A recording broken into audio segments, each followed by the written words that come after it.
Hello everyone, कैसे हैं आप सब लोग। आपका एक बार फिर से स्वागत है आशीष पांडे फिटनेस कोच में। तो आज हम थोड़ा लंबे टाइम के बाद मिल रहे हैं due to some personal issue. तो आज का हमारा जो टॉपिक है वो है कि हमें डीप ब्रीदिंग क्यों लेनी है आज के इस भागदौड़ भरी ज़िंदगी में, इस बिजी शेड्यूल में, इस जितना भी हमारा एनवायरनमेंट दूषित हो गया है, इन सब चीज़ों को ध्यान में रखते हुए हमारे लिए बहुत ज़्यादा ये जानना ज़रूरी है कि हमें गहरी सांस लेना, डीप ब्रीदिंग लेना क्यों ज़रूरी है, क्या क्या उसके यहाँ पे बेनिफिट होने वाले हैं, वो अभी यहाँ पे हम समझने वाले हैं। तो चलो वीडियो को अब हम सीधे शुरू करते हैं। तो अब आप इन सारे पॉइंटों को बिल्कुल ध्यान से आपको सुनना है, और ध्यान से सुनने के साथ साथ में यदि आपके पास में कहीं डायरी वगैरह है तो वहाँ पर भी आप इन पॉइंट को नोट कर सकते हैं। और नोट ही नहीं करना, नोट करने के बाद भी इनको डेली अपनी लाइफ में आपको अप्लाई भी यहाँ पे करना है। तो ये मेरा छोटा सा आपके लिए एक आपसे मैं प्रॉमिस चाहता हूँ। तो चलो हम बात करते हैं 1 to 1 पॉइंट की, क्या क्या उसके बेनिफिट होने वाले हैं, किन तरीके से इसको हम कर सकते हैं। बीच में थोड़ा बहुत हम एग्जाम्पल भी यहाँ पे समझेंगे। तो देखो, सबसे पहला होता क्या है कि ना, जो हमारी बॉडी का ब्लड फ्लो है वो डीप ब्रीथिंग अगर आप करते हैं तो गहरी आप सांस लेते हैं तो उससे बहुत ज़्यादा इंप्रूव यहाँ पे होता है। होता क्या है कि जैसे आपकी बॉडी में जितना ज़्यादा ऑक्सीजन लेवल जाएगा ना, वो आपके पूरे बॉडी के सेल में, आपके ब्लड फ्लो में, आपके पूरे वेसल वगैरह में प्रॉपर तरीके से जाएगा। जैसे जितना आपने अपनी बॉडी के अंदर ऑक्सीजन डाला उतना ही आपको कार्बन डाइऑक्साइड बाहर निकालनी है। तो जितनी ज़्यादा आपकी बॉडी से कार्बन डाइऑक्साइड बाहर निकलेगी उतना आपके बॉडी में इनटेक क्या होगा, ऑक्सीजन का होगा। तो आपके पूरे बॉडी के सेल में जाएगा, हर एक एक सेल, बॉडी के एक एक पार्ट के सेल में जाएगा। तो उसकी वजह से होगा क्या कि आपका जो बॉडी का ब्लड फ्लो है वो आपको इम्प्रूव होते हुए वहाँ पे दिखेगा। जो अगर हम अगले पॉइंट की हम बात करते हैं तो होता क्या है कि जैसे हमारे बॉडी में जितने भी टॉक्सिन वगैरह है तो उनको क्या है, धीरे धीरे कम करता है। अगर टॉक्सिन बॉडी में बढ़ जाता है तो उससे आपको लेथार्जिक फील रहेगा और आपको काफ़ी लो फील होगा। तो वो सब चीज़ों को इम्प्रूव आपका डीप ब्रीथिंग से होते हुए आपको यहाँ पे दिखता है।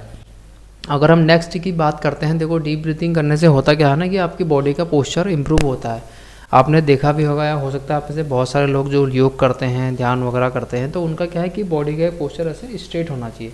इस तरीके से बॉडी का पोर्शन नहीं होना चाहिए। यदि आप बॉडी का पोर्शन स्ट्रेट करते हैं तो वो एक्चुअली उसकी प्रोसेस ही है। योगा यदि आप करते हैं तो आपको बिल्कुल ऐसे स्ट्रेट करके इस तरीके से आपको बैठना है। तो सेम चीज़ आपकी डीप ब्रीथिंग पे भी हो जाती है। तो आपका बॉडी का पोस्चर भी यहाँ पे इम्प्रूव होता है। बॉडी पोस्चर इम्प्रूव होने में आपका कॉन्फिडेंस काफ़ी आपको अच्छा बढ़ते हुए देखता है। तो बहुत ज़्यादा आपको गहरी सांस और डीप ब्रीथिंग लेने के बेनिफिट यहाँ पे मिलते हैं। जो अगला हम पॉइंट की हम बात करें, क्या होता है कि हमारा बॉडी और माइंड भी इससे काफ़ी ज़्यादा रिलैक्स रहता है। आपने देखा होगा कि बहुत बारी आपका क्या है, कोई आप किसी प्रोजेक्ट में काम कर रहे हैं, कोई आप कहीं पे आपको ऐसा मेजर डिसीजन लेना है तो वहाँ पे आप डिसीजन नहीं ले पाते हैं। ड्यू टू क्या है कि हमारी ओवरऑल जो डेली की दिनचर्या है वहाँ पे हमारा गहरी सांस या फिर डीप ब्रीदिंग लेने का कोई कॉन्सेप्ट होता ही नहीं है। तो जिसकी वजह से हमें वहाँ पे भी प्रॉब्लम फेस करनी पड़ती है। यदि आप गहरी सांस लेते हैं, डीप ब्रीदिंग करते हैं दिन में, यदि आप कुछ टाइम भी आप करते हैं, पहले तो होता है कि धीरे धीरे यदि आप उसको करते हैं तो फिर वो आपको डेली के अपने एक रूटीन में लेके आना है, मतलब वो नेचुरल प्रोसेस में लेके आना है।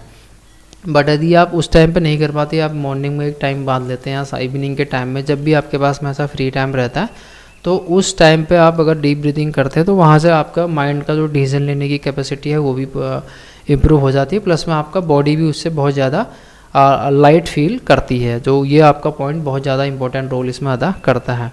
अगर हम अगले पॉइंट की बात करें, होता क्या है कि जैसे अपनी बॉडी में जितनी भी, जैसे कभी कभी आपको लगता है कि यार काफ़ी बहुत ज़्यादा इसमें एंग्जाइटी है या फिर स्ट्रेस वगैरह है, तो वो भी इसके यदि आप डीप ब्रीदिंग करते हैं तो वो भी इन सब चीज़ों से धीरे धीरे करके कम होना शुरू हो जाता है। तो बहुत अच्छे इसके बेनिफिट आपको देखने को मिलते हैं।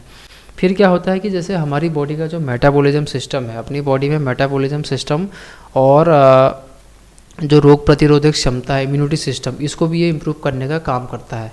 यदि आप डेली बेसिस पे डीप ब्रीदिंग करते हैं तो आपका डाइजेशन वहाँ पर भी इम्प्रूव होने की, मतलब बहुत ज़्यादा डाइजेशन आपका इम्प्रूव आपका हो जाएगा और आपका मेटाबॉलिज्म भी वहाँ पे इम्प्रूव होता है। तो होता क्या है कि जब भी आप कुछ खाना वाना खाते हैं तो आपका बॉडी में वो चीज़ पचती नहीं है या फिर आपका मेटाबॉलिज्म बिल्कुल बहुत ज़्यादा लो होके बैठा होता है, तो उसमें भी आपको इम्प्रूवमेंट देखने को मिलेगा। तो ओवरऑल फुल बॉडी में बहुत अच्छा आपको बेनिफिट यहाँ पे देखने को मिलता है।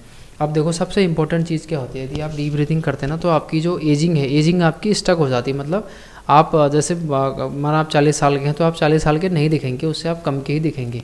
और जो अगला इसका आपको बेनिफिट मिलता है, आपकी बॉडी में ग्लो आपको देखने को मिलता है, आपके चेहरे में आपको ग्लो देखने को मिलेगा, आपकी एजिंग स्लो हो जाएगी। तो बहुत अच्छा आप फुल डे आप एनर्जेटिक रहने वाले हैं। बॉडी में जो शुगर लेवल होता है, जो अपनी बॉडी क्या है ना, ग्लूकोज लेवल भी मेंटेन करता है, प्लस में अपनी बॉडी का क्या है, जो अपनी बॉडी में शुगर लेवल है उसको भी ये काफ़ी हद तक इम्प्रूव करता है। यदि आपको जैसे पता होने चाहिए कि यदि हम फास्टिंग वाला अगर हम ब्लड फ्लो की जो ब्लड शुगर लेवल हमारा होता है उसकी अगर हम बात करें तो वो होता है हमारा 60 से 100 मिलीग्राम ऑफ शुगर पर डेसीलीटर। तो और यदि आपका आफ्टर मील की हम बात करें तो वो होना चाहिए आपका हेल्दी की मैं हेल्दी एक पर्सन की बात कर रहा हूँ तो 120 से 140 mg पर DC होना चाहिए, मतलब कि 120 से 140 मिलीग्राम पर मिलीग्राम शुगर पर डेसीलीटर, ये उतना आपका एक हेल्दी होना चाहिए।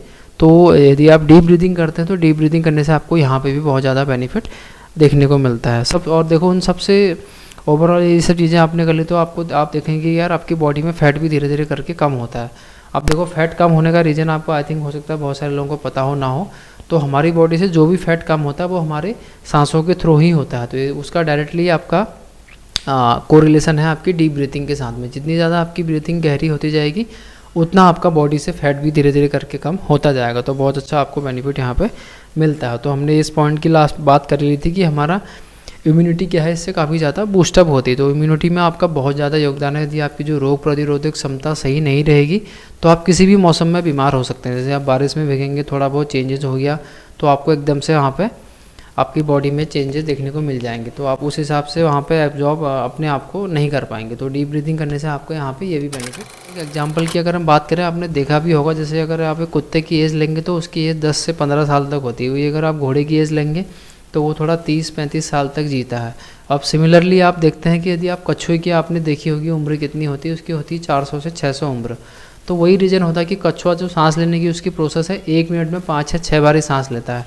वही कुत्ते की अगर हम बात करें वो 15 से 20 से 25 बार ही सांस लेता है। सिमिलर अगर घोड़े की हम बात करें, घोड़ा थोड़ा सा उससे कम लेता है, आई थिंक 15 से 20 तक के बीच में लेता है। तो ये सब चीज़ें डीप ब्रीथिंग का डायरेक्टली आप इसका अगर साइंटिफिक रीज़न देखेंगे इस तरीके से भी होता है। तो कहीं ना कहीं आपकी एज भी आपको काफ़ी लंबी एज यहाँ पे, और आई थिंक आपको डीप ब्रीथिंग से जितने भी मैंने बेनिफिट आपको अभी बताए हैं आपको समझ में आ गए होंगे। तो उम्मीद करता हूँ इनको आप अपने डेली के रूटीन में लाएंगे, डेली के रूटीन में आप इसको अपना उतारेंगे तो आपको इसका और अच्छा बेनिफिट यहाँ पे मिलेगा। तो इसी तरीके से कुछ नए टॉपिक में यदि आप जानकारी चाहते हैं तो आप हमें कमेंट भी कर सकते हैं, कमेंट करके आप बता देंगे तो उस टॉपिक पर आपको वीडियो मिल जाएगी। और आशा करता हूँ आप सब स्वस्थ रहेंगे और आने वाले टाइम पे भी आप डेली के अपने रूटीन में इन सब चीज़ों को इन्वॉल्व करेंगे। तो फिर मिलते हैं एक नई वीडियो के साथ में। Take care, bye bye.